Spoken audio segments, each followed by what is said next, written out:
everyone. Welcome to the show. I don't.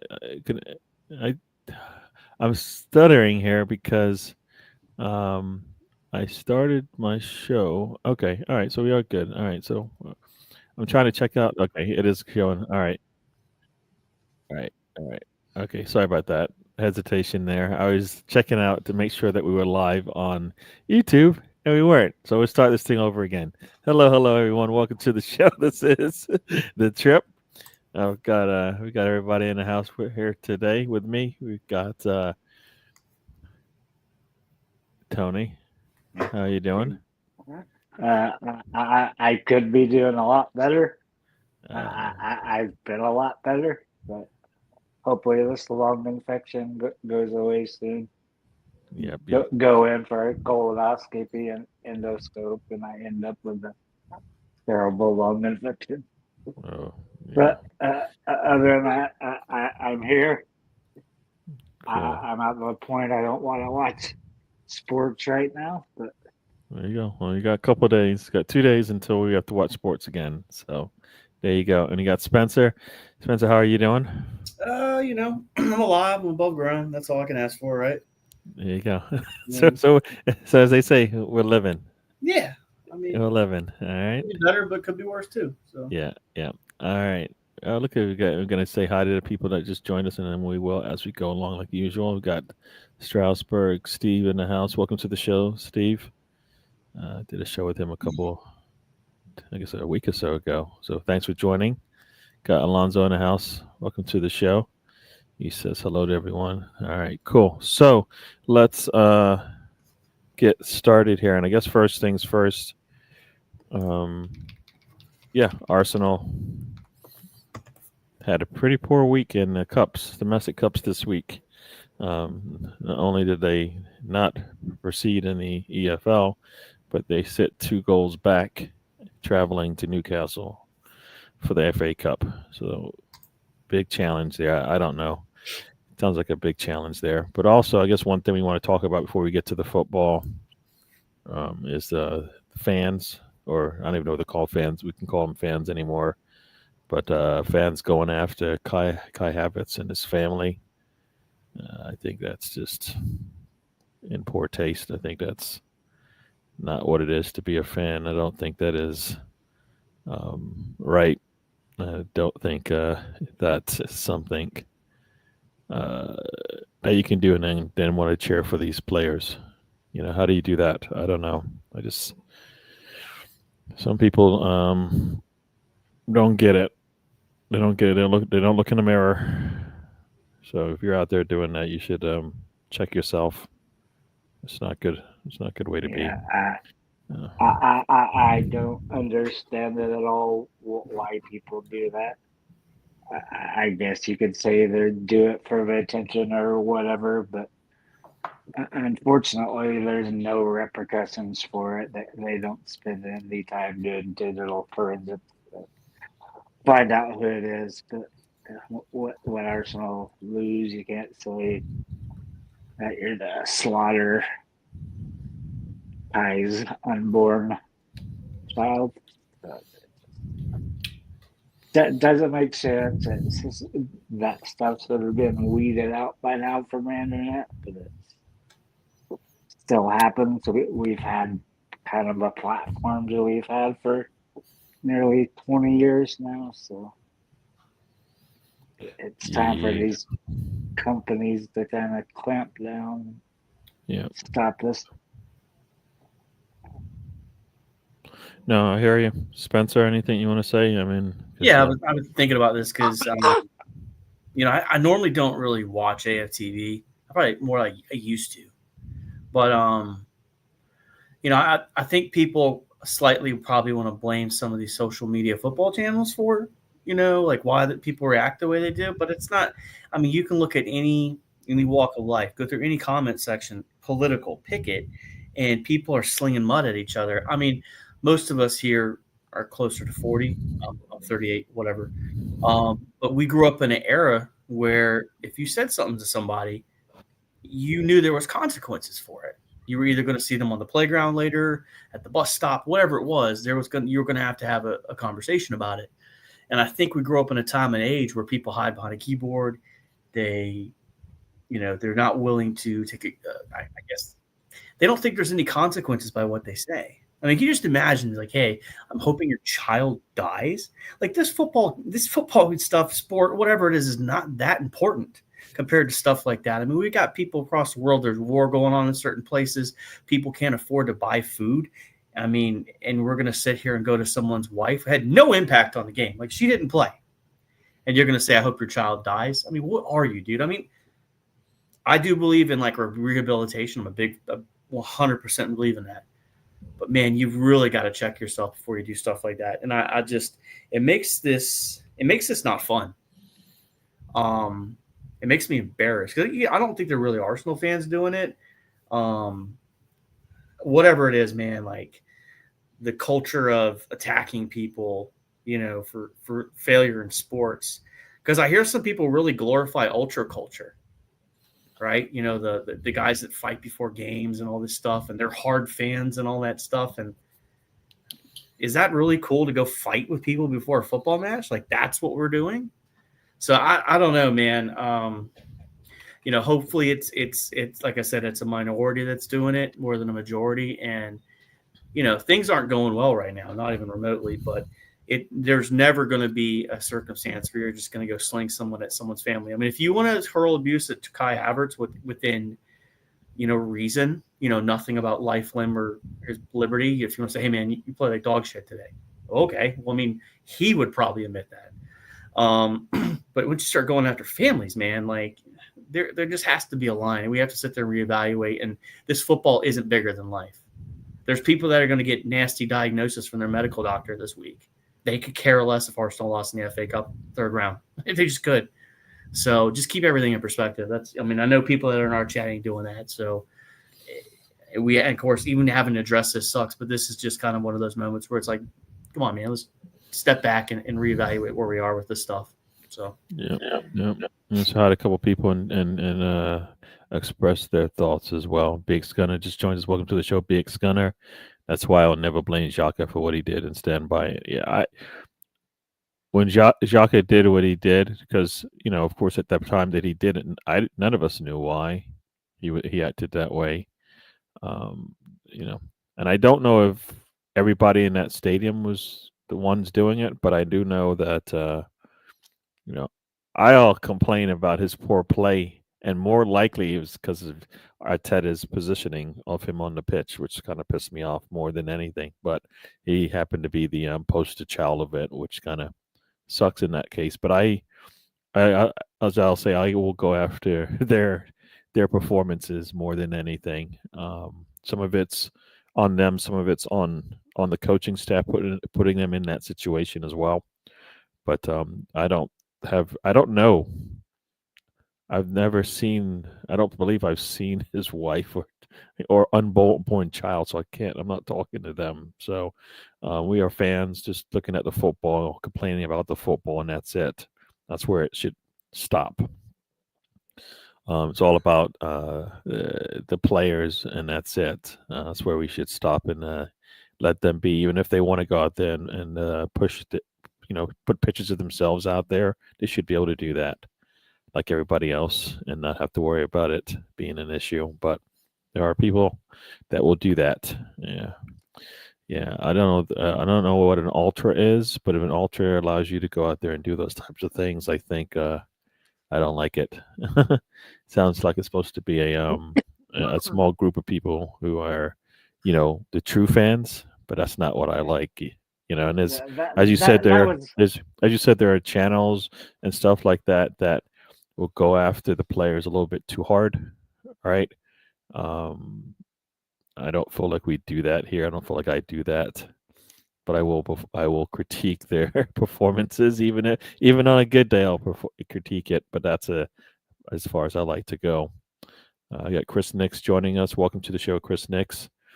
Yeah, grown men fighting that their team has lost is not cool. I mean, that's you got too much time in your hand. You need to go do something a little bit different. Miss Melina joins us. Welcome to the show, Miss Melina. Steven's in the house. Welcome to the show, Steven. Thanks for joining us.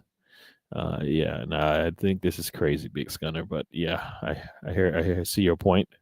But there's probably a reason why there isn't, and it's probably a good reason. So, Anthony, welcome to the show. Yep, we are hurting in terms of our fandom from the game yesterday, and we'll get into that and then some. But we'll just finish up on this point. Tony, you have anything else you want to say? Yeah, I was Yeah. just saying, Spencer was talking about kind of you could take like a soft jab at somebody like yesterday. Domino's UK was apologizing for their deliveries since they supposedly hired Kai Havertz. I mean, that's kind of funny. And I think that's kind of innocent. But it's ridiculous that you can't filter it away more. I've always said if you have to, they have a private setting, and that's probably what most of those women want because they're just sharing photos of their baby. I don't think hardly any fan cares about babies or dogs or all the other stuff you see on Instagram. But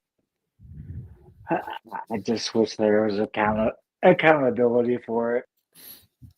I mean, I don't like how we're here a day later and our Arsenal's not addressed it. I mean, you used to do these campaigns where you said stop racism or whatever, but there definitely needs to be like a online hate group where you talk about this and you try to get it out of here, which, like I said, it's been like nearly 20 years you've had these same platforms on the internet. But Spencer also mentioned the ultras. You kind of did too. I thought that died in the late 70s and early 80s when you had all the football hooligans. They are some good football hooligan movies out there if you want to watch that. But again, 40, 50 years down the road, you still have the ultras.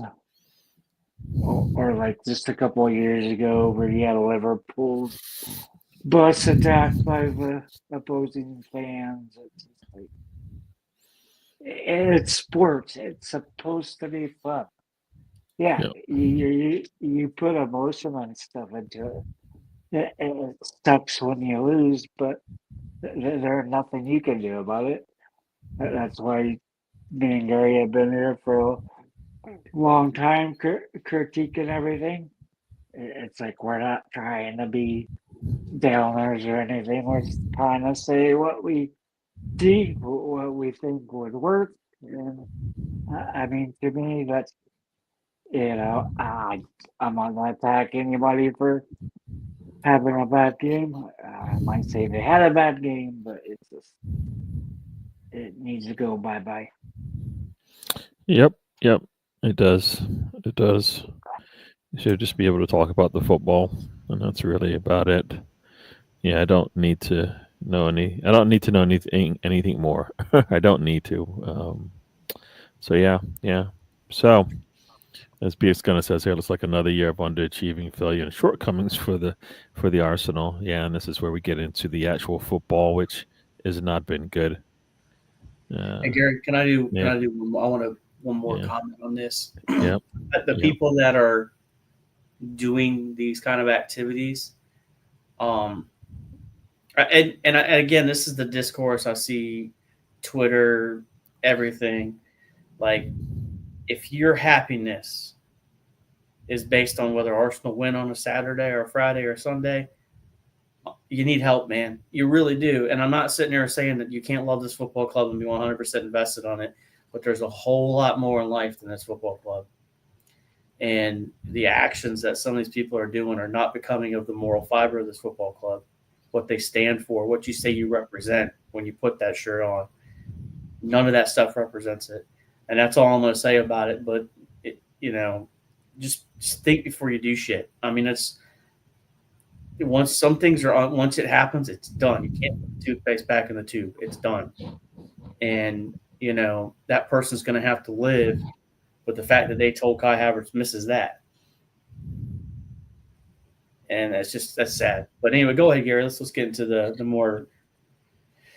It's just as depressing, but we'll get into it anyways. Since last we met, we had two cup matches that if we were successful in, we probably most likely move on to a final and the fourth round in the FA Cup.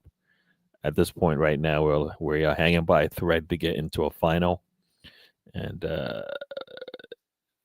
FA Cup is pretty much we have to wait till next year. Arsenal won, or Manchester won, goes to extra time, stays the same score, goes to penalty kicks.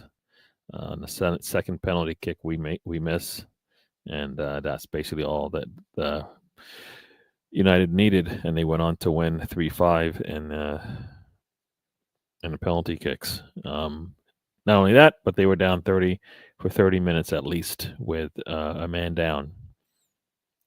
Right, and Arsenal with a man down hasn't been able to score a goal. It doesn't matter if they're coming from behind or not. But a man down, Arsenal's not been able to do it. And it seems like Arsenal cannot do it when they are man up either.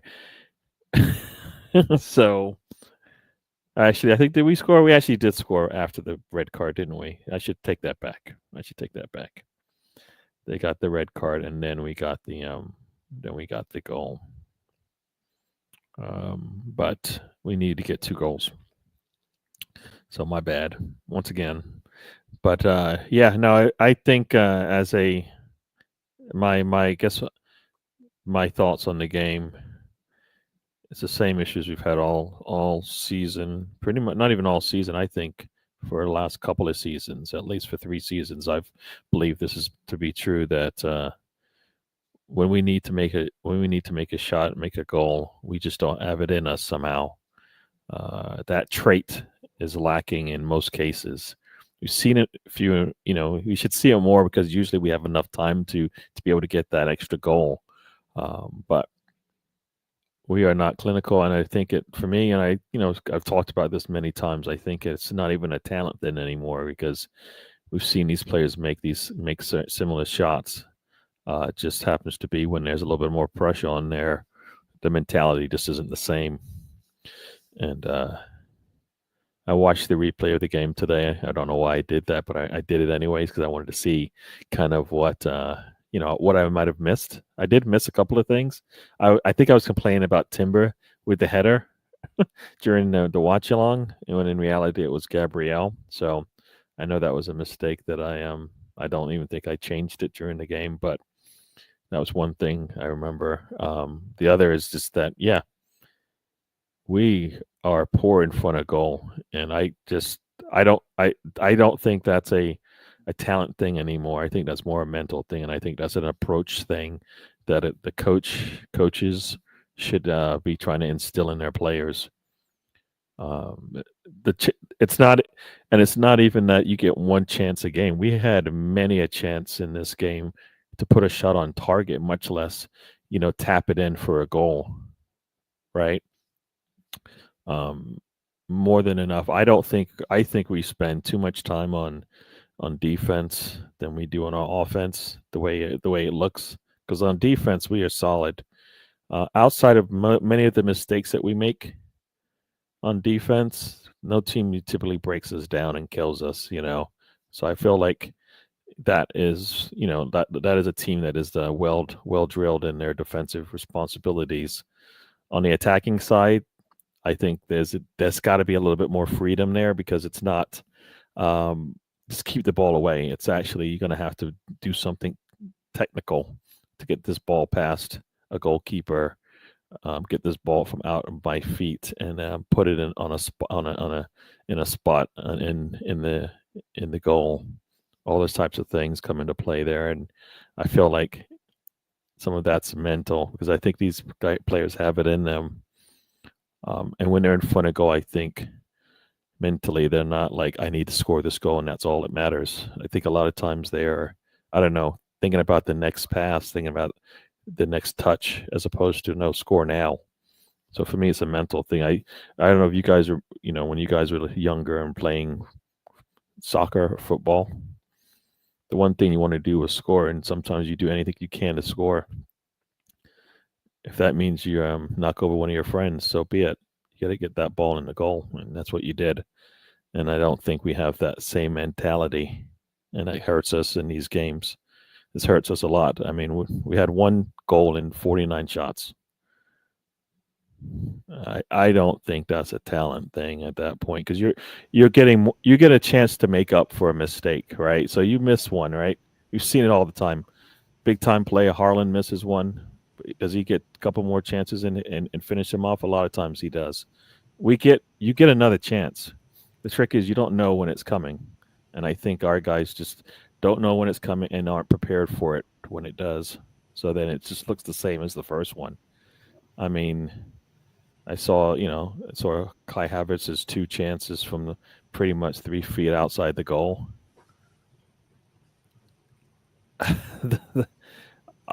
Barely touching it, he can put it. Like if that was another scenario, he would kick the ball straight at the goal and score twice. And usually, the only reason why he kicks it straight is because the goalkeeper's there. You know what I mean? That's kind of what I've seen in the past.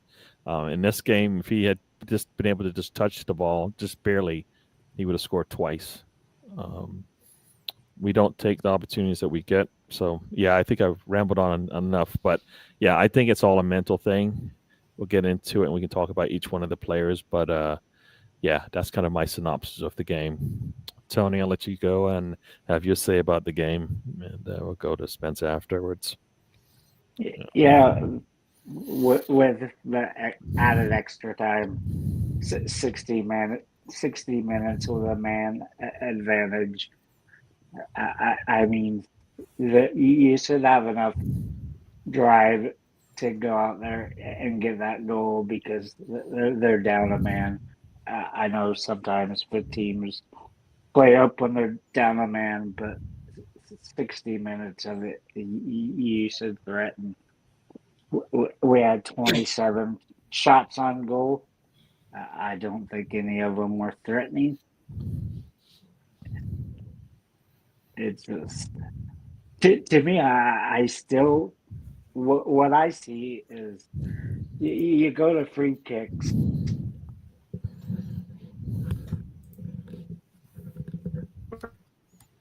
Uh-oh. Did he freeze on us? I think so. He froze. Yeah, I see it. But like I was trying to say, you have Gabrielle and You said something about you Odegaard. go to free kicks and then you went blank, so I don't know what you said Yeah. after that. That's where I was starting at, Gary. I said, yeah,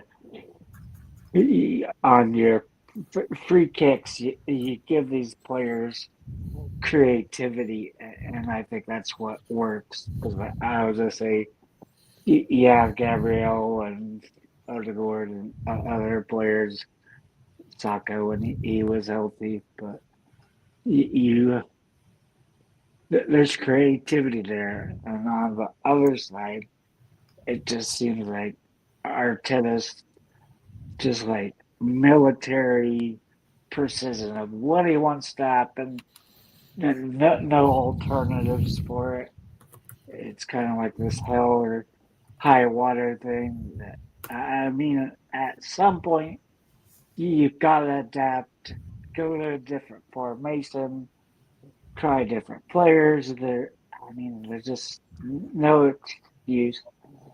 This is, but I think it's the third. It might be the fourth. That would that be out of both of the domestic cups in January? I mean, twice we broke a record for the earliest. This time it's 28, so not sure if that breaks a record or not. But when it happens 3 years in a row, and like I've always said, you might not start with all your players. You okay, usually starts with half of them, then bring on the other half. So you definitely have a talented enough squad there. I still think maybe you're better off going with the younger players. That way, they're playing with heart and fire and might not be so drilled in of what Arteta wants. But I just, to me, that's what I see. It's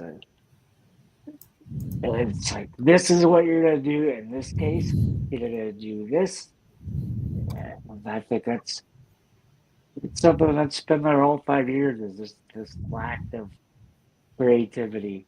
You finally got the last 3 games or so. You actually have Odegaard finally being an attacking role. And I mean, if you have him further up the pitch, he should be picking up goals and wins. But instead, we're sitting here in January, and we're likely to be out of both for domestic cups again. I hear you. Yeah, Spencer, your thoughts on the game? I mean, I'm more upset about Tuesday than I am yesterday. And I know we're talking about this one from yesterday, but the one that bothers me about Tuesday is the fact that Newcastle have a big back line and we have 2 options, set pieces and then slinging crosses in. And then you're slinging crosses into a 5'10" Jesus versus a 6'4" Dan Burn. I don't know if that's the exact height of him, but regardless of what I'm saying, there's just, in a lot of games, this is where my issue comes down. And this is what's crazy about this. You just said 49 shots, 1 goal. It's not crazy to say they beat Tottenham 5-0 on Wednesday, because it's not crazy to say those 49 shots, 7 of them go in the goal. We saw this happen last year. Remember the West Ham game around Christmas time? They had the most touches inside the box, and it's just look. We need extra players. Saka's out. Jesus is now out. God knows. Hopefully, it's not a major serious injury for him. But right now, your attacking players are basically Martinelli, Sterling, Havertz, and then who else? I mean, there is no Trossard, 4. That's the. I mean, I don't really want to. I guess the problem I have here is, we're out of another cup competition. But yesterday I saw this is an AFTV video. Well, he brought on Tierney for Jorginho. We needed an extra attacker. Well, he took Skelly off to bring on Trossard. So there's your extra attacker. There was nobody else on the sub bench that was an attacker. Everybody else was either a defender or a holding midfielder or a fullback. Who else is there? There is nobody else. So, I don't know. It's disappointing, but the problem I have with all this, and I don't want to bring this up, but we get into the Arteta in, Arteta out conversation, and I find that conversation super boring. I think this point right now is we got to figure out how to push through and finish the season. My buddy Matt said it perfect last night. We were texting each other back and forth. We're annoyed.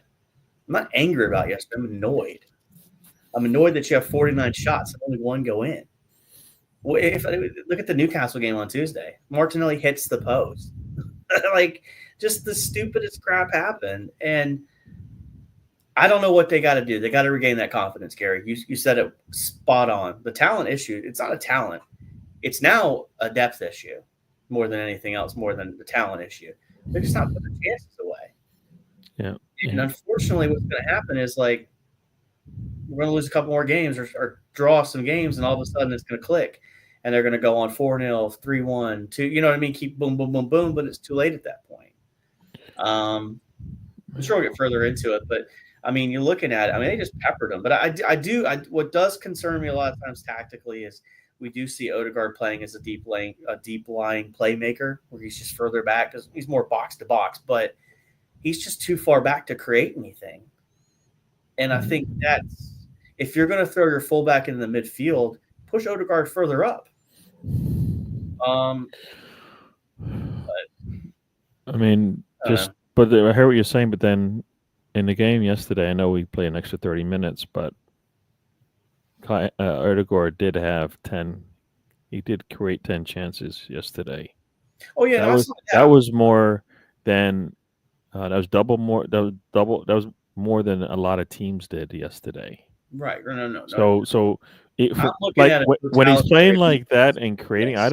I didn't notice all of the 10, but he created 10 chances. And for me, I still want more from him. I know people are going to say, well, what do you mean? He created 10 chances. I'm like, yeah. But I mean, I want him, like, there's a couple of things I want him to do, and we'll get into why I think Odegaard is more for him to do than just create, because of what we need. Now because what we need, and I'll say hi to a couple of people, and we'll get into that. Rosie has joined us. Welcome to the show, Rosie.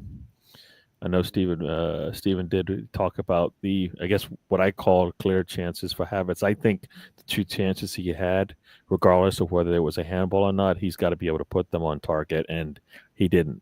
None of those went on target. Those 2 chances that I'm talking about, he had a header that went straight at the goalkeeper. I think he wasn't able to get much on the header, but he did take 4 shots yesterday, and that's probably a lot for a player in that center forward role in some games. So you're expecting at least someone to go on target. Only 1 went on target, and I think that's just the header. That was a soft one. The other ones where he had to play it with his his feet or his shin in some cases, not so much. And I think that's my thing, is that if he puts them on target, they might go in. But we're not even getting them at the goal. I mean, we've seen Havertz one-on-one with goalkeepers not be able to get past the goalkeeper. So I don't. So for me, those are supposed to be the ones he's supposed to be able to at least put on target, and he's not even doing that, giving himself a chance with the shots. So yeah, I hear what you're saying. They don't look like it, but based on the way that game was being called, he can't know that they're going to call handball, because the same way that Maguire touched the ball and didn't, and then Martinelli wasn't actually offsides, right? Right. That was, if that's VAR, right? That gets called. There is no offsides there, right? Now I don't know. I don't think anybody could see it because of the angle. When I looked at one of the replays, the referee got cut. I think it was Havertz cut right in front of the goalkeeper, in front of the referee, just as that pass was going in. I don't think he would have saw the touch, but maybe the other referee on the far side did, but that might be a little too far away for him. But the referee on the near side wouldn't have seen it, because it would have been, you would have had to look through Maguire to see it. But there was a touch there that put the ball that nullified the offsides, because he actually did play the ball. So, we got unlucky on that one. That wasn't an offsides, but in an FA Cup, you just have to deal with what the referees see, and they didn't see it. And for me, I think they called offsides on Martinelli when the United players turned around and looked at him like, "What are you doing? He's offsides." When in reality, their player actually touched the ball, right? And that's where, like, why, if our players know this, they should know this, right? They should be screaming at the referee going, "Look, their defender touched the ball. He played it onside to me. I'm not offsides." Maybe they rethink it, but I don't think that happened either. So I think, either we just we missed an opportunity there or not. Same thing on the handball, right? All their players are talking about handballs there. That ball may not have touched his hand, but we don't, on the replay you can definitely see it, but in real time, you can't probably see that, right? You assume it does, but you can't make 100%. You can't say 100% for sure it did. But still, he should still put that on target. Doesn't even do that. So that's kind of my thinking on that one. Yeah, need a finisher up front. We just need a finisher on the front line. Pick one. Right now, we need at least one person that is better at finishing balls in the box. So I don't necessarily think it's a strike at this point, but it definitely is a player of better talent than we have. Yeah, what's that? Well, see, my when I brought up Odegaard and my frustration, I'm really looking at the Newcastle game and the yesterday, and it's both together. So that's where I'm just building both frustrations together when I talk about Odegaard. Yeah. And again, like I'm more frustrated about the Newcastle game. I've made that Yeah. very clear. Yeah. I think we would benefit from winning the League Cup. We've only won it twice. Yeah. The FA Cup we've won numerous times. It would have been better to win both games. Yeah. But Well, that's the goal here, is to continue to win. I mean, this is the thing, unfortunate, and that's, Newcastle's goals on that game against Arsenal, like, and against Gordon, he's just in the right place at the right time to tap it in, right? So, and that's kind of one of those there's a couple of things there, right? Some will say that Timber has got to cover him, so.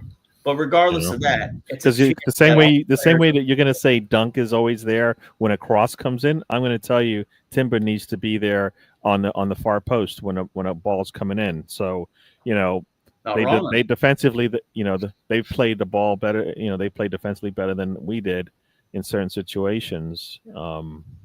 They're very sound when it comes to holding the back line. That's exactly what they're just super elite that Newcastle is when they want to, and that's why it's going to be hard, going up there February 5th. But again, it's going to be a different team, and God knows what we look like 3 weeks from now. I mean, at this rate, somebody else is going to get hurt on Wednesday. So we'll see though. Yep. There was a question here, but I'll get to your question, Stephen. Okay. What did he say? This is probably about Erdegaard, so we might as well stick with it. What the hell do we do with Odegaard? So obviously that he's nowhere near fit right now. I keep waiting for him to go down again for good for the rest of the season. You know what? As you said, you watched the game. I watched it again. In that first half, I think he went down twice. Turns out, I believe that he did play most of that second half and extra time. Probably not feeling good about being out there, but they needed him out there anyways because he's got to, we don't have anybody else. I said, that first time he came out, remember when he first came back? He came in that second half and he was just basically creating opportunities all over the pitch. All right. And I was like, great, he's back. And then he got sick. And then I think he had a baby soon after, like all these things. And he hasn't got back into that form. So I think that's probably another thing for him. For me, all that's going on, and football players, I believe, have to do this and have to be able to shut off whatever else is going on in their life, because if they don't, then they don't perform. And I think that he power went off here. Gary? So, oh, yeah, the power went off here. That's not good. Yeah. Yeah. Look, it's a UFO. So how's your internet staying connected? You still there? Not. He's probably trying to fix it. But to me, Odegaard has this inning. 2 years ago, you had 10 goals from him. Like you said, you don't want him doing the defensive duties. You're always pushing up the fullbacks. If you're pushing up the fullbacks, then you can push Odegaard further up the pitch. Just, he has it in him. I don't care if he's injured. I mean, you have to deal with these injuries it might not be something that. Yeah. But it just, you're hurt. It's not really an injury. It's just kind of an aches and stuff as the season goes on. And to me, a lot of it's at Arsenal, you always used to have the players come back, no contact training. Then you would see them with the under 20-30s to get their physicality back up. And I think that's a lot of it. He's always rushed back these players. Every injury I remember stuck having are to the straight back in the next game. I mean, that's a lot of minutes and wear on that young of a player, averaging nearly 4,000 minutes a year. That's a lot of football when you're that age. I mean, yeah, he does it. It's something we've seen from him, but it's something that we shouldn't see at all. And to me, the problem is we lack the depth. And yeah, Ornstein yesterday saying that Arsenal was looking at buying academy kids from other clubs. We did this about 4 years ago where we bought 7 or 8 guys from different academies, and not a one of them ever featured for Arsenal. But you got to get that player that's 24 to 26 that's in their prime. But it's low risk, high reward, really, if you're by the academy. My buddy Matt, we were talking, and we're talking about what options are there in January, and I know people think it's pretty simple. We say hello to Catherine and Tom that have joined us. Can't put the comments up as Gary's power's down, so we see your comments. We just won't be able to put them up, so no worries. If there's any good ones, I'll make sure that we acknowledge them. Just won't be able to put them up on the screen. But yeah, he was talking about, so, going to the championship, and, the mid-table clubs usually go and buy a player from the championship, and then we end up buying them from 3 or 4 years later. And the reality of that is, in January, championship level 100%, you could probably find someone in the championship that could help our front line. The problem is that championship team wants to get promoted, and they also want to stay up in that league.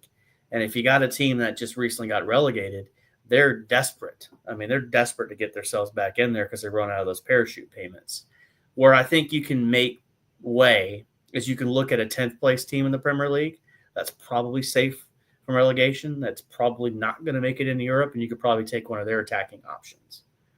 I think the Mbueno one from Brentford is a possibility. I don't know if he moves the dial for everybody, but that's something that's probably realistic. I've got one that people are going to freaking hate, but you could take a cast off like Rashford.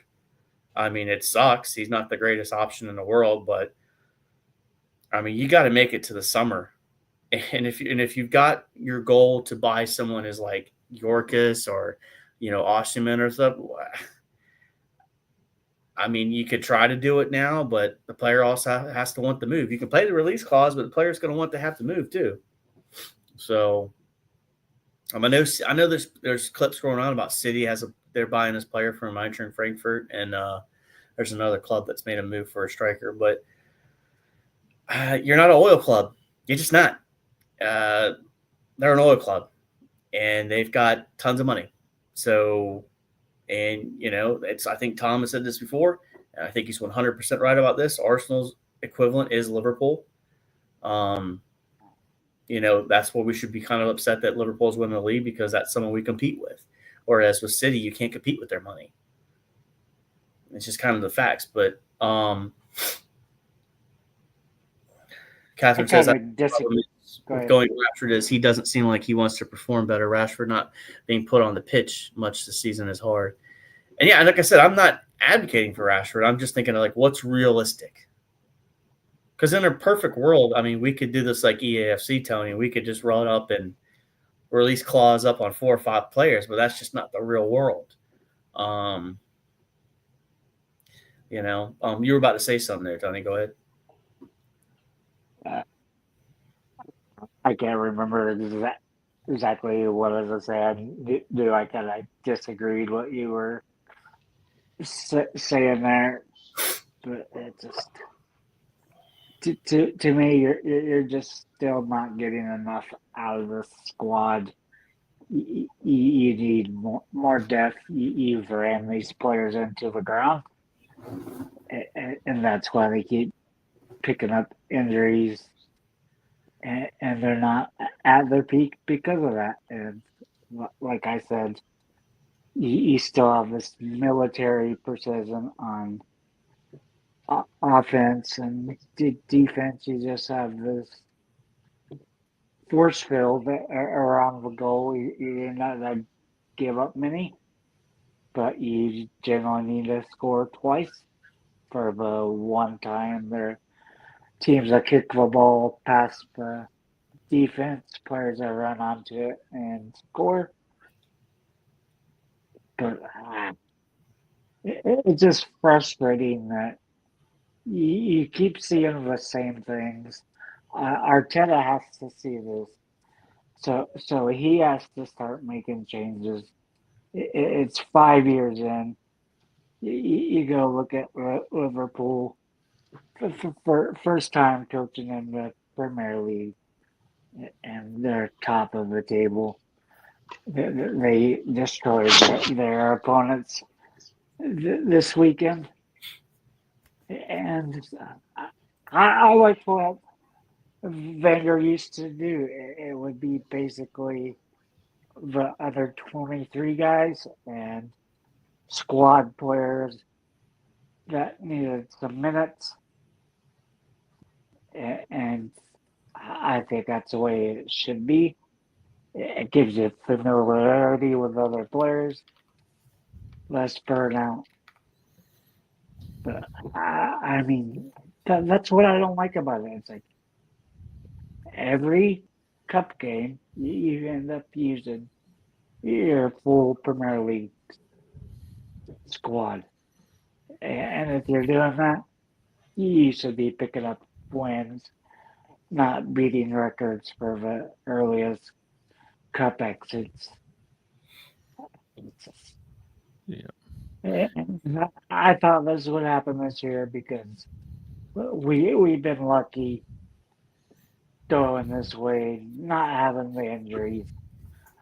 But now it's struck. But that's what you should prepare for.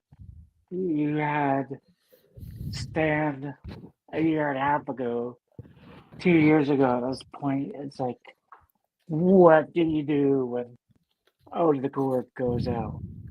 The same to be true with soccer or whatever. It's like you don't pick up the quality of backups you need, and it's just, that's your downfall. You have to have that depth. You have to have a strength at every position, and we don't. I would say we don't have an out-and-out striker. And most of my time supporting Arsenal for almost 30 years at this point, it's like we always had 4 strikers. I mean, he had ones that we used to joke about, like Lord Bettner, but he scored like 64 goals with Arsenal. You don't have that coming from anybody. You don't have that from the Hazy. You don't have that with Sterling. And I think both look at those guys from lazy signs who don't want to do the work into scouting or just bringing in the players you need. And now this summer, you really don't have your football director in place. So how to get the players you need? The guy's not there. Cool. Just, All right. Sorry about that, fella. I had power outage, so that's why I was gone for a bit. Let me go through the chat and actually, at least I'll just chat through some of the things I wanted to say as we go through this thing. Ozzy Kuna joins us. Steve, welcome to the show. Havertz ain't that play, but it's not his fault. He's a good backup to a quality 9. Yeah. we're finding that out. I don't know what starting position he is for an Arsenal squad that would be winning a trophy right now, because he's not a good 8. He's not a good 9. I don't think he's. I don't know what position. What other position can he play He's for the us? best 9 you got at this club right now. That's not what I said. I know that. That's not what I said. I know, but he's the best one we got right now. No, that doesn't mean that he's going to help us win a trophy. That's the thing, right? I mean, we had. Do you remember our back line when Arteta started? Would you tell me that back line is going to help you win a Premier League? Absolutely not. Yeah, and that's kind of what some people will feel about Havertz. I think alongside a lot of good players will be, you won't notice, any of the frailties that he has. But yeah, no, I that's the thing. We made a move for Vlahovic. I think I saw something about that. But once again, I hate that we can't sell Arsenal to players the first time. We always have to get them on the second time. I mean, think about it. We wanted Jorginho, supposedly. We didn't get him. We wanted Raya. We didn't get him. That might have been for contractual reasons. But all the players that we want to get a first time, we never get. We get them on a second time, but they're like 2 or 3 years older then. You may have lost the good years. So, yeah. Cult of personality. Mr. Tom joins us. Welcome to the show. Yeah. He's still awake. Yeah. 3 players. I always kid that we need 10, and from now until the end of summer, I think we're going to need probably 10 players, depending on who leaves and stays, right? I think 3 is fair, though. Yeah. Legit, like if you were to break it down, you would bring a 9 in, you bring another winger in, and then you look at another midfield player. Yeah. Well, the reason why I say that is one of Jorginho or Partey will be gone. Is Tomiyasu worthy of a spot? Right. He is. If he we're going to need a goalkeeper. Right. Is Kyrgios going to stay? Well, I mean, we're talking about a lot of players that are going to be gone that we still have to replace, that are here. I mean, Tierney is supposedly going to be in Scotland by the end of the month. We still have to use him now. Like, I don't understand how we can use Tierney, but other players that also might be gone, we won't play them. It's like, I just don't get the priority sometimes when it comes to players that we know are going to be gone and players that, are definitely gone, so go through these things. Yeah. So I the one thing that I wanted to bring up, I did. I just went dark. Sorry about that. I think pay his power bill.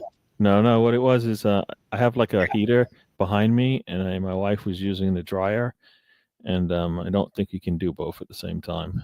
So so we had a little surge, and then it went off for a bit, but we're back.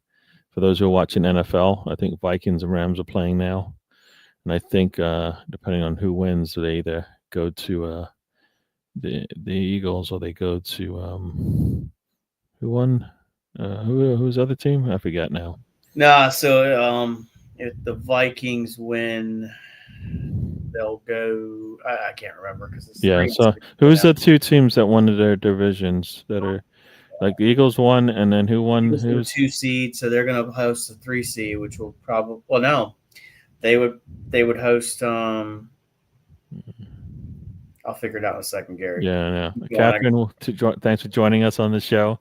Sorry about that. We got a little scrambled here, be it with my power going out. So we'll. Lions are playing the Commanders next week. That's right, the Lions. Sorry, I can't. The winner tonight gets the Eagles. Yeah, Catherine is on the trip. That is pretty cool. Thanks for joining us. The Commandos. I paid my bill. I'd be curious to know how we stack out with quality in younger players under 25 and how they compare to top players at their age.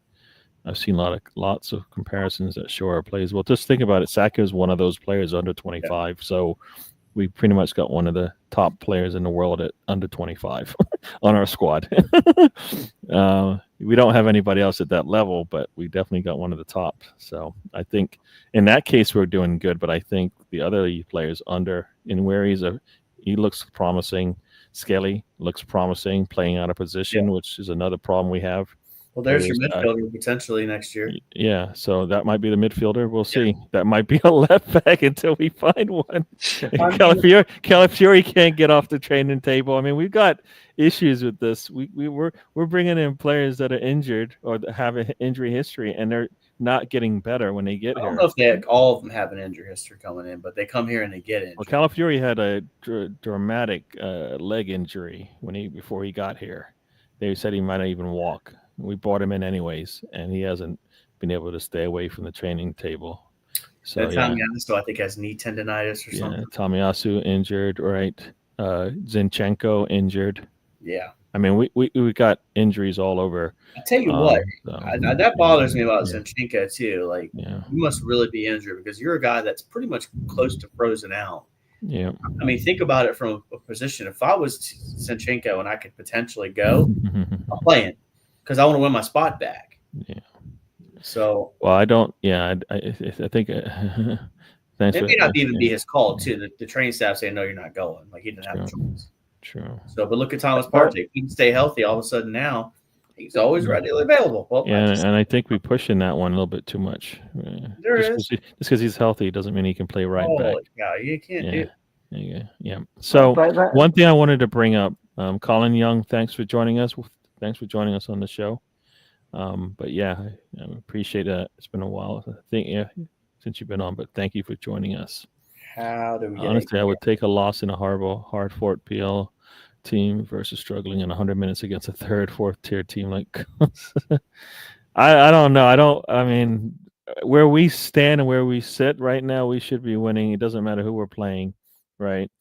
I mean, we should be able to compete with the likes of United and actually beat them. We did everything we could. We basically did everything we could. We just, basically we had 26 shots. Basically, for me, that's like running a 100-yard dash and tripping on before you cross the line. We kind of did that multiple times in my eyes. So Arteta built, that was his purpose. Now he has timed out and maxed out. In Klaus Simmons' words, it's time to go. We'll see.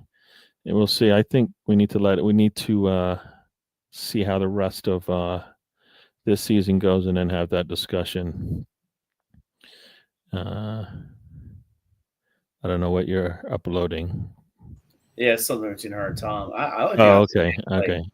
All right. I think you can be neither Arteta in or Arteta out at this point. I think that's. I'm Arsenal in, and what's best for Arsenal is what I think. So for me, if we can get better than Arteta, then we go get it. Just like if the question has been posed, if you could get better than Saka, would you do that? And some people are like, no, I don't want to do better than Saka. It's like, well, no, if you get better than Saka, you get a world-class player. Yeah. Now you don't have to wait for another year just to see if it happens. You got one now. Again, my argument always is going to be this, and it's like I just don't think I think there's people that, and it's just sport more than anything. They're just convinced you fire a manager and all of a sudden all your problems are fixed. Yeah, that's the same thing though. You get a new player, you do the same thing, but you up your odds depending on what their CV says on it, right? Right, but you're most likely, if you're going to move on from Arteta, you're going to do it at the end of the season. No. There's no reason to do it now. Let's get to 300. Everybody who haven't already hit the like, subscribe, and all that. Thank you. Bargav has joined us. Thanks for joining us. Gary, I'll tell you I'll tell you exactly what's going to happen here. If you did move on from Arteta, and the first game he loses will be in the chat room. Oh, this guy out. It'll start immediately up again because it's people that want to be they want to be owned by an oil company or a Russian oligarch, but they're not going to say it out loud. I don't know. I already got someone to admit it to me earlier this week, so I'm sure the truth seems out there. Yeah, I'm going to say hello to some people that just a second. Let me go through the rest of these chats, and then I'll let you guys chat. Taib has joined us in Instagram. Ozzy Gunn was there. Strasbourg Steve got even Tom Ryan in there. Thanks for joining us here. Yeah, I'm just gonna go. Let me just go through this chat and I'll let you go, Tony. Do you guys really see the Cronkies firing Arteta? Not. It all depends on how the rest of the season goes. I don't think they care if he wins a trophy or not.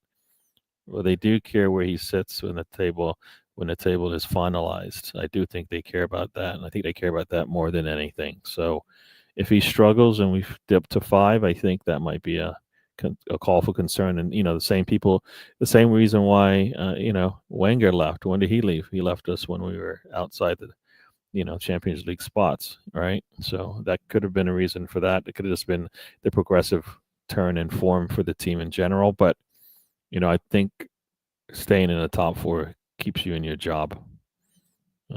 Rams scored an opening drive. There you go. Good way for them to start. Sure, no, yeah. Lions versus Washington. Okay, so that's actually correct. That's right. Washington won a field goal, and I think Mayfield had a poor showing at the end of the game that it kind of helped them actually get the win. Washington Lions, yes, Bargaff. Thank you. All right. They won't fire him. Yeah, no, they won't fire him unless they lose money. Miss Molina is saying hello. All right, all right. And these are all the players we need. Let's see how many. 1, 2, 3, 4, 5, 6, 7, 8. That's 8 players right there. So, yeah, we're close to that 10 mark.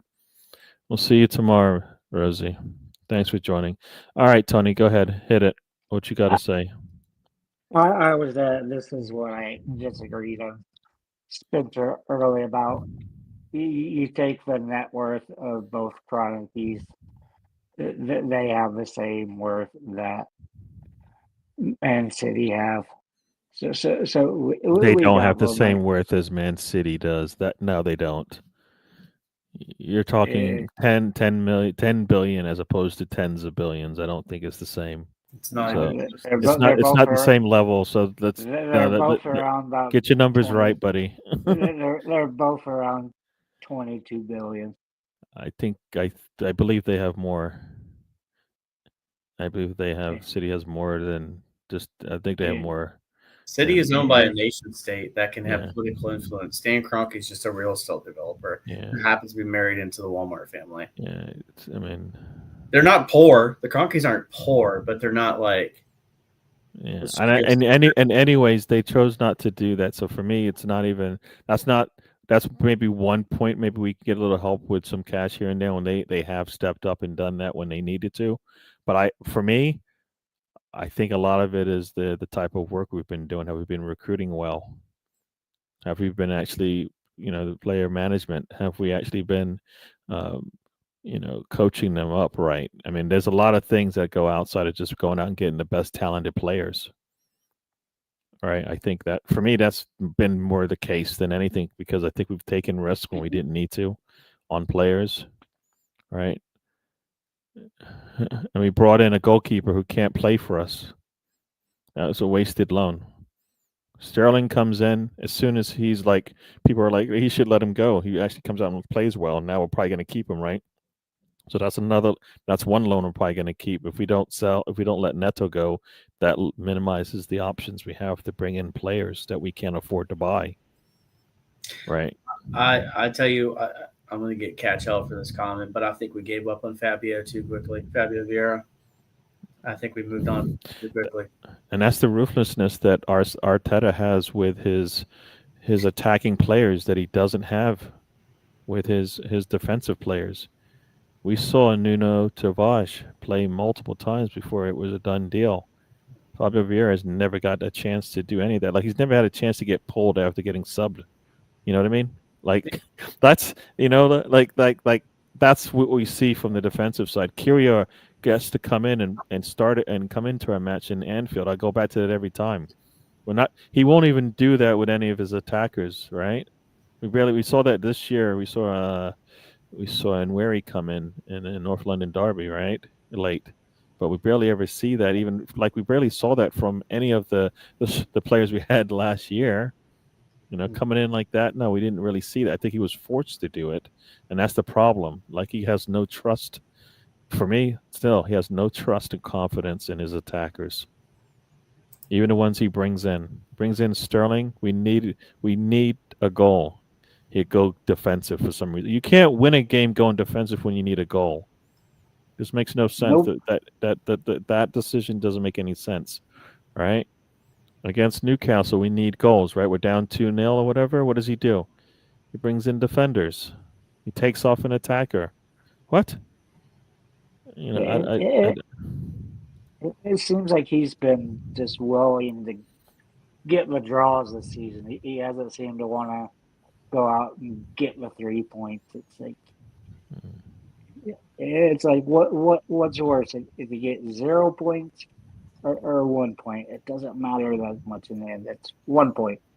but 3 points makes a big difference. Yeah. And he just hasn't been out there doing that.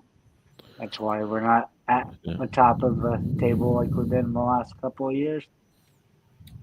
And that's got to change. To me, Vieira, he's had injuries. He's not that big of a player. I just don't think he adds enough. But you have ones like Lakambi. You had to Lodge leading the top 5 leagues in assists. Yeah. And he's exactly what Arteta wants. He wants an attacking fullback. He's actually a wingback, and that's how he plays because they play with a back 3. So that's why he's there on the side. And he works very good in that system. And to me, sometimes you got to get back to basics. We did good when we went to the 4-4-2, but you have all these center backs and fullbacks that are interchangeable. So I think it's very easy to put a back 3 back there, and that way you can have all your midfielders attack because you got 3 guys back there. You don't have to worry about letting a player go because there should be 3 guys back there to clean up the play. But instead, Arteta doesn't go with that. I hear you. Hopefully I it hear you. changes, but I don't think it will. Yeah, I hear you. Steven is talking about the empty seats. Now that was I did follow up on that. I did hear about this. Those seats were empty because of safety reasons. So I believe those seats were not sold. So they weren't. It wasn't as if some people lost seats. I think it just those seats were not sold, and the Manchester United fans that would have been sitting up there were relocated to a different part of the field. So they had a better advantage, of course, so they got closer to the pitch. So yeah, so that was the reason why for those empty seats up there on that second level there. No, I'm saying I'll be tomorrow. Oh, okay, all right. Rosie's still here. One thing that I wanted to bring up, and I think this is something, and this is why I bring up Erdegaard, even though he did have a really good game, is because in the game, Gabriel makes a mistake, right? I got it confused with Timber at the time, but he has a mistake. And guess what? He atones for it, right? He basically gives up a goal and he basically scores a goal, right? I'll go back to that question. And yeah, I'll save this one. I'll come back to that one. Yeah. Bargav's question. But for me, he actually, made up for his mistake, and he made up for it in the best possible way he can as a defender. He looked more like he scored that goal. Looked really nice, right? It was deflected, but it's still a nice shot. We would take that if it was an attacker, right? It was on target. It just happened to get deflected near post as opposed to far post, probably, and we got the goal for it. But he also, I remember seeing him multiple times in the box looking like an attacker, and I'm like, that freedom, I don't feel like our attackers have the similar freedom, and that thought process that I made a mistake, but I can still make it up for this team, and that's why I want sometimes like our attackers to be able to go out there and do something like Erdegaard didn't. He missed the penalty kick, but then I'm like, you know what? Maybe you go and score a goal somehow. You just go and score a goal. Just you don't have to, just go score. We need a goal to win this game, see it out, get out of here. And we just don't have that mentality in us where we're just going to take a shot. We're seeing our defenders take shots that we're like, well, why aren't our attackers doing some of that, right? And so for me, I'm however this team is constructed. If you're a defender, you get a lot more freedoms, I believe, than if you're an attacker. And I think it's hindering and handcuffing the attackers in a lot of ways. I think that's been true in Arteta's entire time at the club. I think the creativity is not there for the attack. It hasn't been. Like I said, you have these corner kicks and other set pieces where these defenders get to choose which direction and whether that be they orchestrate it before they kick the ball. You always see Gabrielle talking with Odegaard or Rice or whoever's up there. It used to be Baka, but you have that creativity, but for some reason he wants to stay with this super mentality. Just it's just nothing but a military approach. I mean, Spencer should be used to it, but in the military, you still have alternatives. You just don't have one plan. But Arteta looks like he's willing to die on the hill and not change, and it's very concerning at this point that you don't get the creativity, you don't get the goals. Like I said, two years ago, you got 10 goals from Odegaard. I mean, that gets you further in the cups, further up the table, probably at the top of the table or very close to. But you're not getting those goals anymore because Arteta said, hey, you need to go cover for the attacking fullback. I don't want to see Odegaard anymore back on defense. He's an attacking midfielder. He's not a central midfielder, a fullback, or whatever he does. Yeah, he does a good job of that, but his best talent is scoring, creating, and assisting with goals. We've seen that he has the precision that Trossard does. Other players, not so much. But like I said, you have the 27 shots, but none of them look threatening. And I think it just teams know what we're gonna do. They account for it. And I hear you. these cup games, it just hasn't worked. I hear Sorry, you. Yeah. struggling with my voice. Yeah, I hear you. Yeah, Tierney coming on. He got a little excited. Yeah, it was good to see him get on there, and he actually did some nice things. I think he put in a nice cross, which I don't think people were intended it to be there. It just went wayward and went out. Brenny joins us. Welcome to the show, Brenny. Thanks for joining us. Got a couple questions here. We'll start with the first one here that I know Spencer wanted to respond to. How come Lord Harris and other members of Arsenal board never get called out? The ones actually making decisions. It's a good question. I mean, because it's easier to blame a manager. Because I think people have been convinced that just change the manager and we'll fix everything. There's that's what it comes down to. I don't think people really know who the hierarchy of the club is. So it's just easier to put the face that's in the front. I mean, you got the sporting director; he makes decisions, right? That was Edu. I mean, Edu's now gone, and who's it going to be? Rosiski's going to be the new one coming in, apparently. I mean, that's a good question. Why isn't other members of the board, get called out for stuff? And one thing that never gets mentioned, I've mentioned it several times, is that you had two board members step down, but you never replaced those.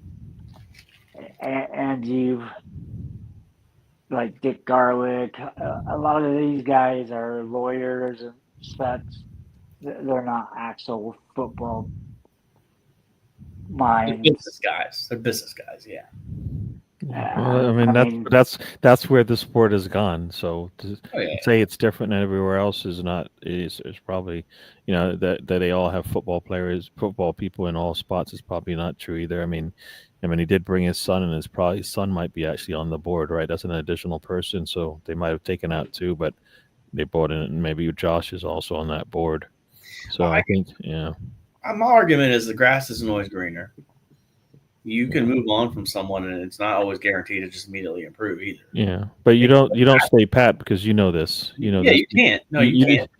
You had a Super Bowl winning quarterback in on your team, and you were happy to see him go. So if that's true, then I think and if it doesn't work, then people can look at the situation and go, well, why wouldn't I want to make a change? Russell Wilson didn't bring Richard Sherman with him, Bobby Wagner. Yeah. Who else am I missing off that defense? I'm just telling you what you had, right? Whether or not it was going to work out, just because you had, you were better off without it, right?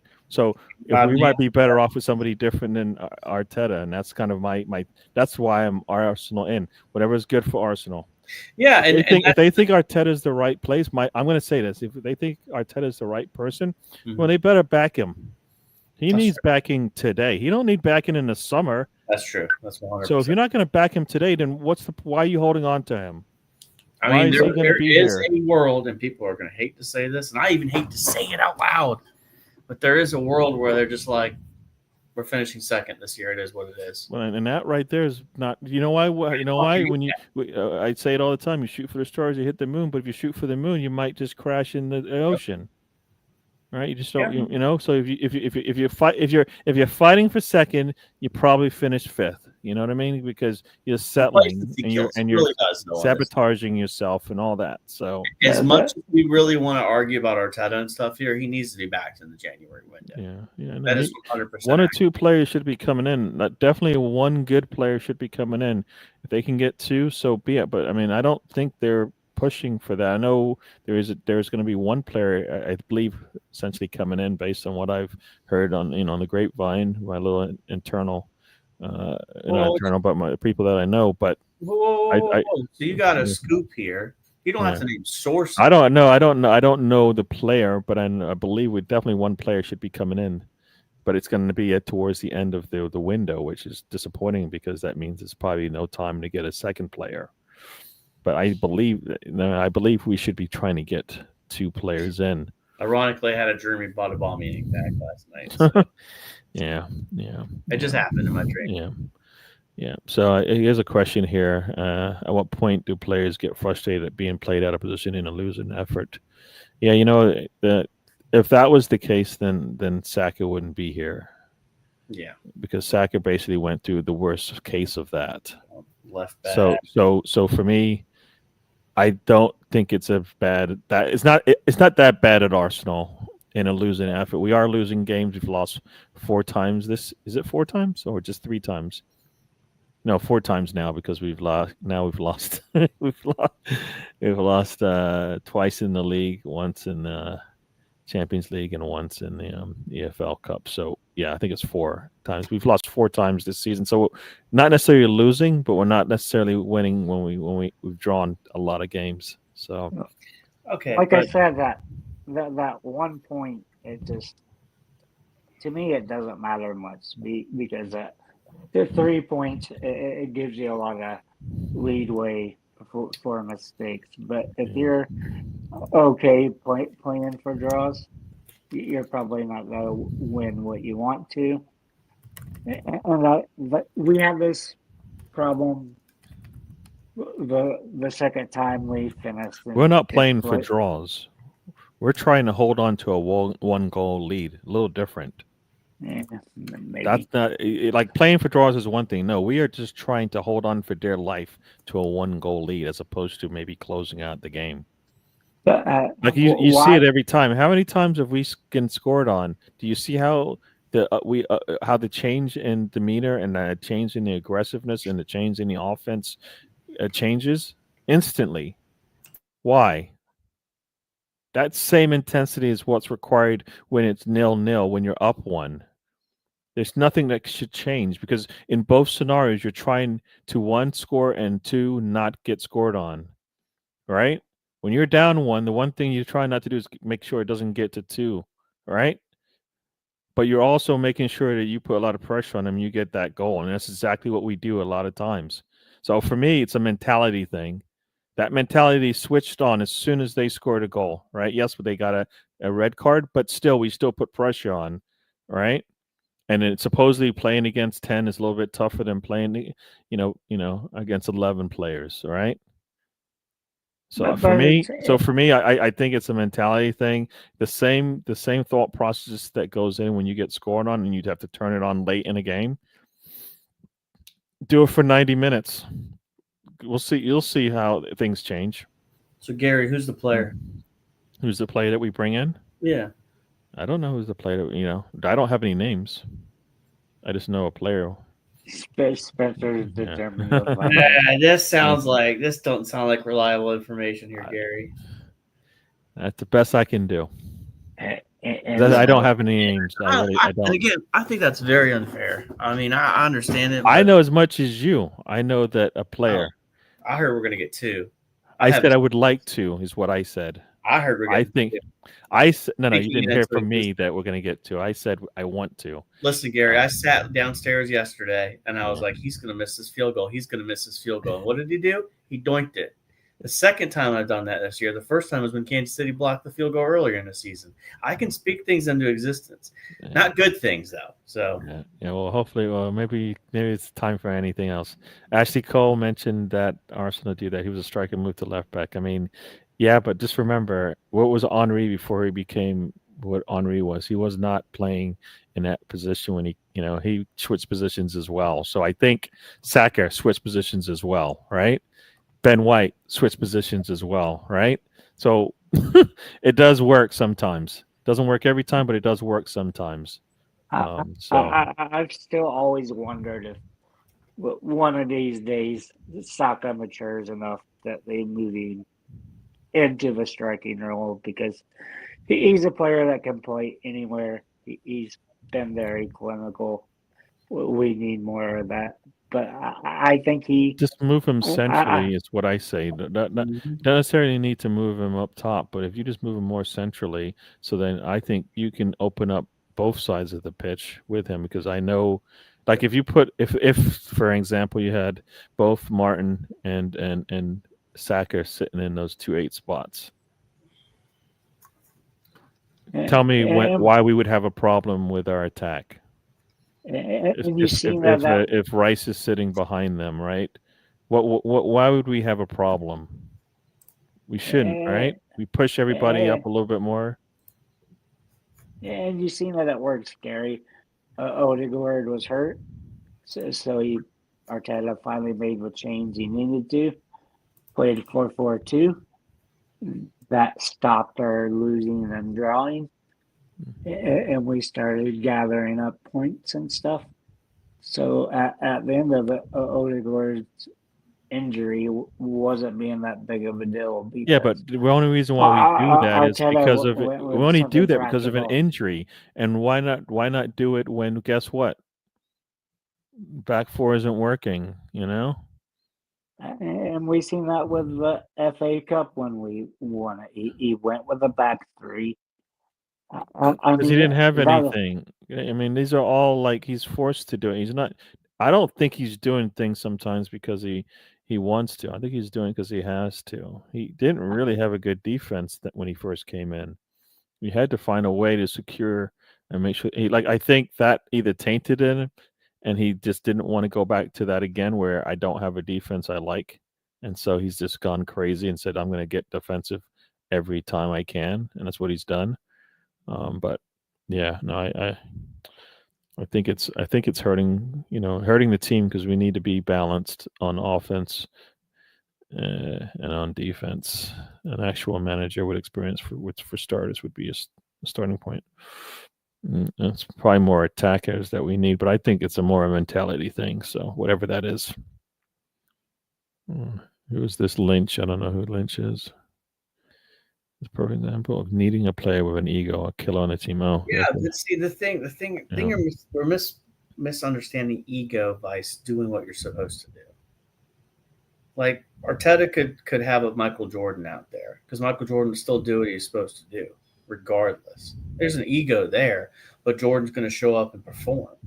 Whereas Aubameyang is kind of like, oh, I'm going to be late for the North London Derby. It's during COVID, but I'm going to be late. I'm going to Well, laugh. I mean, the best defense for Michael Jordan was who? Dean Smith, right? So that's the only person to be able to hold him under 30 points a season. Mhm. So, but as you said, he did fit in. That's like Saka's fitting in because he's a good, talented player. You Yeah. put him. I think you put Saka on any other team, he would be lighting it up. It's one thing to have an ego. It's another thing to have an ego and be a good player. Yeah. Those are No, two different it comes with some players. They don't all have to be like that, right? There are those. I mean, Sure. that have the ego, and those are just really good players. I don't feel like Messi had it for much of his. I think he just was a really good player. Ronaldo, I think, more had the ego than Messi did, and people like that of Ronaldo. But they both were talented players. All right. Oh yeah. Yeah, no older established players would deal. Yeah. Well, I mean, old players are. I mean, he brought in Partey. He was like 28 plus. He brought in Jorginho. He was 30 plus. I mean, so I think he's And those are able to egos. find some players, and some players are okay doing that. So I think that's not. I don't think it's that. I just think, like, for me, if you know what style of player you need to get, then you go out and get them. I think we seem to always be going out for looking after all these either old, popular names or young players that we need to grow. And I'm like, we need to. I'd rather him go out and get established players that fit his model. And if it costs a little bit, that's what it costs because you're being picky. You're being picky, all right? And if you're being And picky, then you're that gonna have to pay. and that's why Yeah. it worked for the Bulls. It worked for Yeah. the Lakers because they had this simple triangle basketball. So you those guys knew their role. That they knew where Jordan was going to be and to get him open, and he would knock down the shots. Mm. But Arteta just doesn't seem to want to get these attackers that we need. We keep selling these players, but we're never reinforcing. And that's where you come in and you get some players at the 28-year-old. But what you really need is 24 to 26 years old. But instead, yeah, Ornstein, like I said, willing to go pluck academy kids. We tried it once. Neither of those 7 or 8 guys that ever ended up playing with. But yeah, I don't know. He's just still at this point. He's still too stubborn to me. He's like, I don't care. This is the way I'm gonna play. If you don't want to play this way, you're gonna be on the bench. But there's not that fluidity that we need or the creativity. Yep. Hopefully, As one you day guys he can learns. see, yeah, as you can see, Rosie's been putting a lot of the friends of the channel in there, so check them out as well. Yeah, no, like I said, I hear that. I mean, just I don't know. Like I said, for me, it's a bit of a mentality thing more than anything else. We are getting to the end of our time here, and we do have another big game coming up, so we'll talk about that real quick before we get out of here. We are playing that team on Wednesday at home. We got a Nope. 4-game that team at home. This is we got a 4-game home stretch, and so far we have not won the first 2. We need to win the next 2 because they are just as important. We beat those teams earlier in the season. We need to return the favor and beat them again. They're both at home, so we need to get back on the winning track, winning streak. Yeah, yeah, yeah. And then, I so I have to recommend you, Gary. You've been consistent on this. You've only slipped up twice and said Tottenham or Spurs. I try not to say their name. I will say it once in a while. I will say it. If I'm sitting on a show, and I'm on a show with a fan from that team, I'll tell them that I usually don't say their name, but but I try not to do it in front of their face. Yeah. but so yeah. But here we go. We're playing that team on Wednesday at home. The concern I have is just based on the way we've been playing. Should we beat them? Yes. Should we beat them based on the way we've been playing? I don't know about that, because our form has been we haven't put ourselves in situations to win games. We should have more than what, one goal in the last two matches, right? Should have at least 4 or 5 based on the way we played yesterday, much less on the midweek when we played Newcastle. But they are they're actually on a good streak, right? They've beaten they beat Liverpool. They just came back in extra time to beat Bamford 3-0, but they're scoring goals. I mean, that's the one thing they're doing. They're scoring goals. Doesn't matter who it's against. They have a young star in Berwin, I think his name, Burville. I don't know how you say his name. That for me looks like a player that can give us problems if we don't control him. I mean, the Liverpool fans are not happy with the way he played and thought he shouldn't even be in the game, and then he scores the winner. Which, guess what? That's happened to Arsenal so many times. Right? How many players has Arsenal gone, you know what, that should have been second yellow. He should be out of the game. And then he come back and he scores. So, it happens to everybody. So, yeah, they beat. Oh, did I say it wrong? I said Tamford. Is it not Tamford? Yeah, kind of sad to put the derby on a Wednesday. People got to work. Yeah, well, it's all about the money. They're going to get, I don't know. It's not going to get more money on a Wednesday, but I guess they have no choice, right? The schedule is the schedule. You guys still talking about divas and whatnot. Like I said, I think some of the best stars are those that don't, I think everybody breaks the rules. They have different levels to the rules that they break, right? Jordan used to go travel and go play poker, but the one thing he did is he was back in the morning practicing, right? So for all the rules that he broke, I think he was disciplined enough to get back into practice in the mornings before everybody even got up. So he might go attack Steve Kerr during practice. Yeah, but you know what? That's that. Some people will say that's just the we hear about Tony Adams grabbing Lee Dixon and telling him we don't lose to that team, right? If you do that today, you get kicked off the team most likely. But Spencer, talk to me. We got North London Derby on Wednesday. They are missing. I don't think they're not going to have their strongest defense. They are a better scoring team than us in the league. So I don't think they're going to score on us, but the way we've been playing, we might give them one. It's got 0-0 written all over it, man. Wow. What do you want me to say? I think we'll find a way to win, but it's got 0-0 written over it just because I just don't know who's available. I'm interested to see who the subs are on the bench from an attacking perspective, because bring some academy players in. Bring that Mike Dowell kid in. Listen, this is the other point of this too, and this is where I can live with this, and I think people may not agree with me on this, but I'm going to say this. Find an academy kid. This is an opportunity. You got someone you think 16, 17 that can do something up, and maybe give you some attacking prowess. I mean, why not? I don't see harm in giving someone an opportunity, but if you're not going to go get a Nico Williams or that, find someone in the academy, give someone an opportunity. You could listen. This is the reality of that too.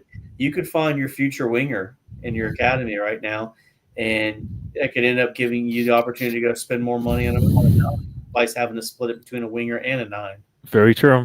So. Very true.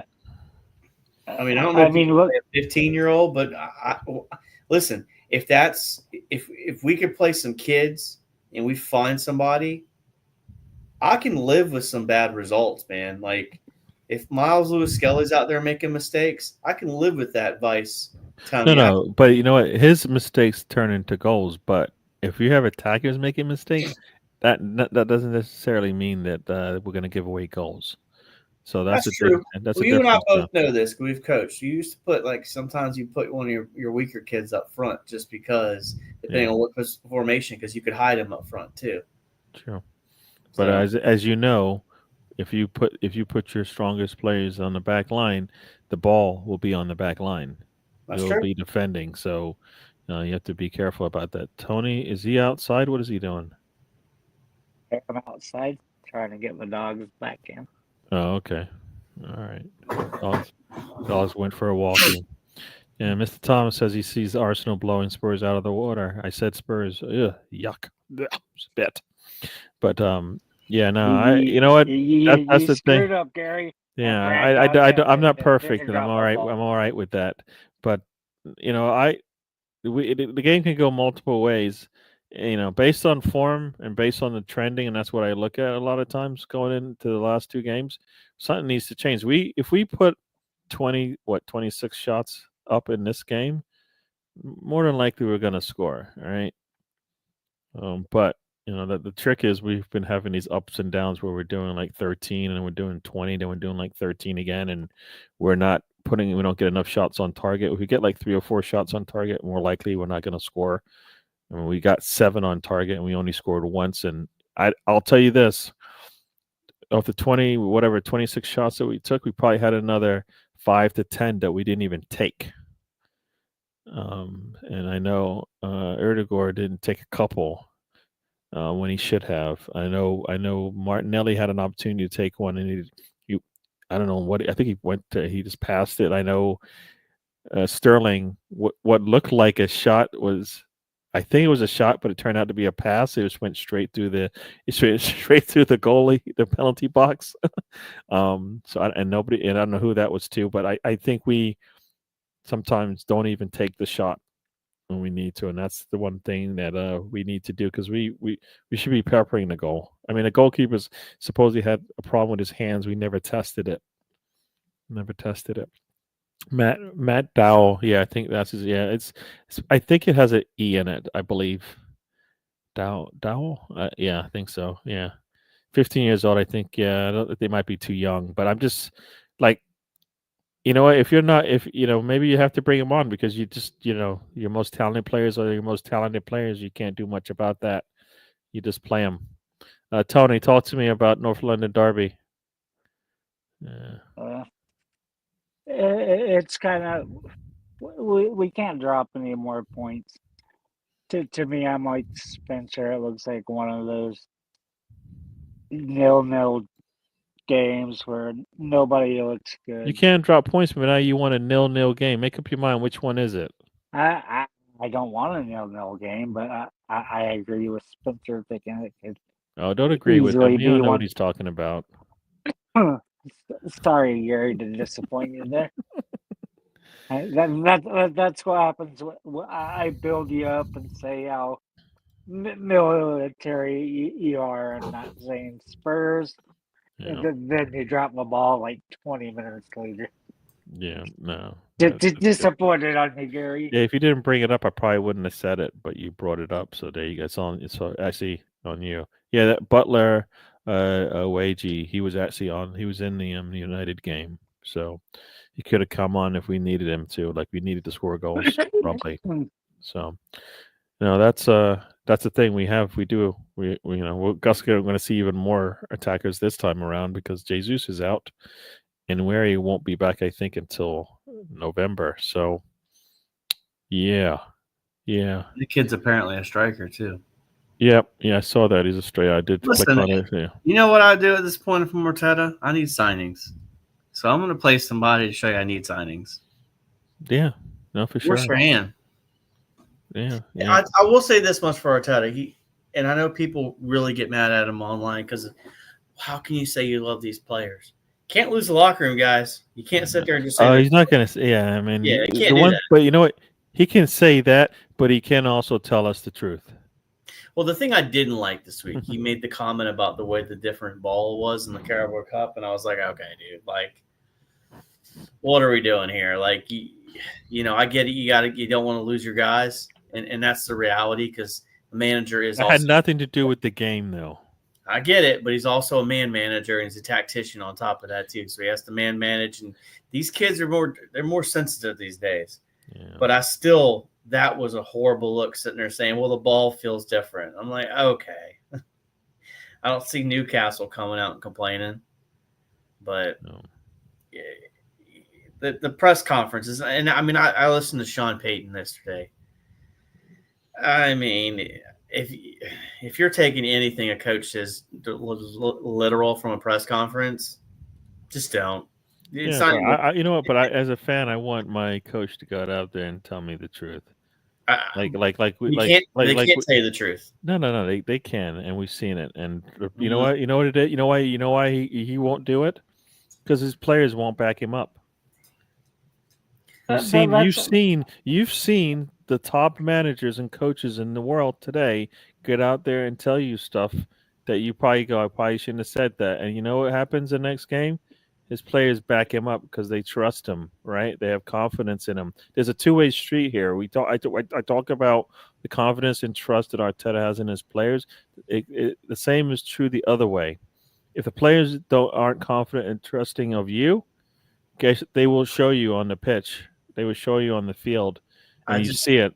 So I feel it's a two-way street, and that's why, you know what? My coach can say anything, and I'll back him. Right? It's the reality. It's like defending your kids.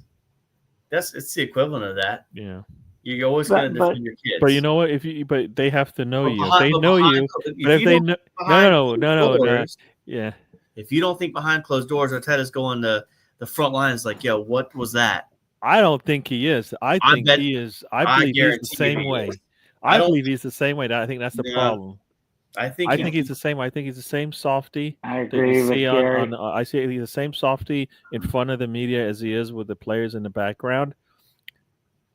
Like when's the last bust up that we've had in practice? All right, it's been a while, that was, right? Cedric and yeah. And you know what? It should get frustrating, like playing with these same people every time and knowing their quirks and all that crap, right? Eventually, it gets to you, all right? Again, I said I don't think he's the same way behind closed doors. I just don't. Yeah, I know we saw the Amazon documentary. It was very whitewashed, and there was one moment of him losing his mind against. Spencer's not giving a rant. I'm not that guy. Is a he. You know what? He's cut from a different cloth than. Bro, I sat there through 8-9 years seasons of the Broncos not making the playoffs. You didn't see me rant once this year over it, so it's just not in me. I'll be upset. I'm not going to make YouTube glory and fall out of my chair and laugh at stuff. So. Yeah, well, that's going to come up all the time now. People falling out of their chairs. It's weird. I don't know. People want to be known. But Gary and Spencer, don't you like people like Belichick that played basically 3D chess with the media? Oh yeah. I love that. But you know, and then the players know what they know this, and that's why I'm saying, like, you can say some stuff to the media, and the players will get the message. But the only way Belichick got away with that is because he won. That's it. Like, you can only. You know what? But also the players trusted him because they. True. And that's the other part to this, and that's what I'm saying all the time. The confidence and trust goes both ways. If you're confident in your coach, you trust him. Yeah, he can say whatever he wants. I know. I know him. You know. But there was no trust between these kids, players, and Arteta. We would see it by now. I think you see it. You just don't like, and that's why you don't like what you see sometimes.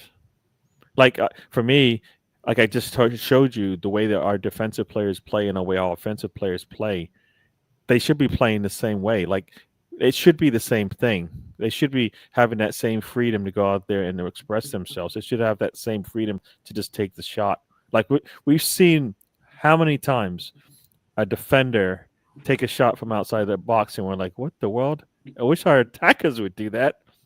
Why? For me, there's something about that because I see it a lot. All right. I mean, you see that volley from Gabriel. I'm Yeah. like, nice. Yeah. When do I see? I seen Martinelli do that once this season. I don't know how often we've done it this season, but not more. Like it should be more. That should be more of a case of I'm going to see that more from my attackers, right? Yeah. So But- that's kind of where I go with that. Isn't that crazy though that Gabriel's one of our top scorers? Yeah. Yeah, that is crazy. That is crazy. I mean, what does he have now? I think it's 5 goals now. Let's see how many goals he's got. Yeah, he's one of our top 5 scorers. He's number 5 with 5 goals, tied with Nweri. He's got 5 goals. Right. I mean, Trossard is sitting on 4. Saliba's got 2. Partey 2. Declan 2. You know, I mean, what is our starting front 3? What is that?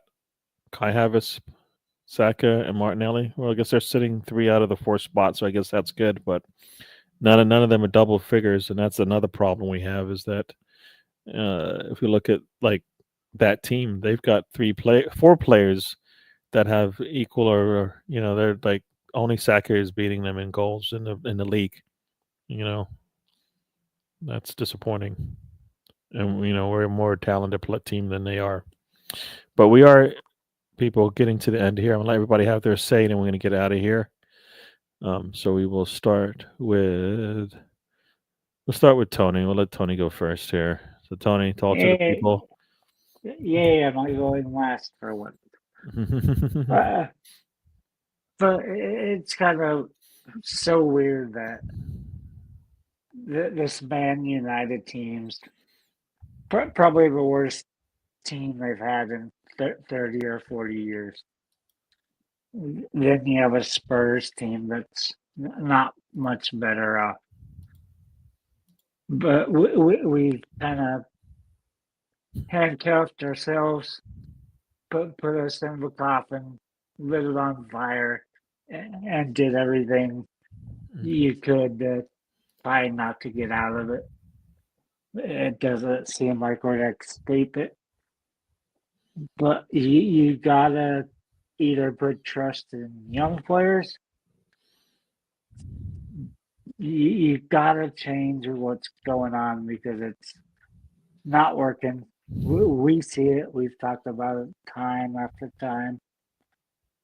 I mean, to me, like you said, when there are 5 goals, hardly any minutes in those 5 goals. I mean, he's so good. I see it. Everybody should see it. We were all saying when Odegaard was out, we needed a Waneri, and it didn't happen. It just he's got to give faith to these young players. Yeah, to me, it still boils down to you have to give creativity to your attackers. Let them do what they want to do instead of just having this military precision of what you want to do in attack. To 27 goals, none of them threatening. That can't happen. A couple weeks ago, we had not 9 shots and no goals. Yeah. It's like either we shoot a lot or shoot a little. It doesn't matter because it doesn't seem like the ball's going in the back of the net unless we give the creativity to the defense. You got Gabriel way up there in the scoring. It's so weird because I remember getting so frustrated when they first started doing that because they would do the same play like 5 or 6 times in a row. Yeah. But they finally Time to say goodbye, Tony. We got to go. Say goodbye, Tony. Everybody. All right. There you go. I know you could go on, Spencer. Say goodbye. Barely, Gary. Barely. Well, have a good night. Thanks for coming by. I really hate these shows when it's when it's not going well, because it's just not fun. It's yeah, but yeah. Anyway, enjoy your week. Wednesday, it's a big game. It's you know, we said this was a big week so far. It really hasn't. It hasn't. Let's end on a good note. And that's all I got to say on that. But thanks for coming by. And we will see you on the next one. Cool. All right. Thank you, Spencer and Tony, for joining me today. Everybody in the chat, thanks for joining us tonight. Everybody who checks the replay out, thank you for checking it out. If you haven't already, hit the like and subscribe. We'll do this again next week. We'll have 2 more games. We play North London Derby and we play Villa.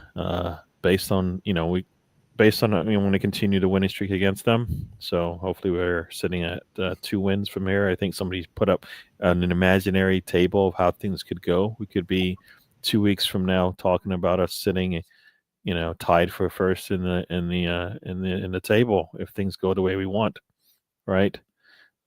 Tied with Forest and Liverpool, but we'll see how that all plays out. So yeah, let's see. Wednesday, check it out, and check out the friends of the channel, and we'll see you guys a week from now. Everybody enjoy yourselves, and we're out. Everybody say, let's see. Everybody say good night. And we'll see you guys. Bye-bye. Life is a journey. Don't waste your trip. Enjoy the ride. There you go.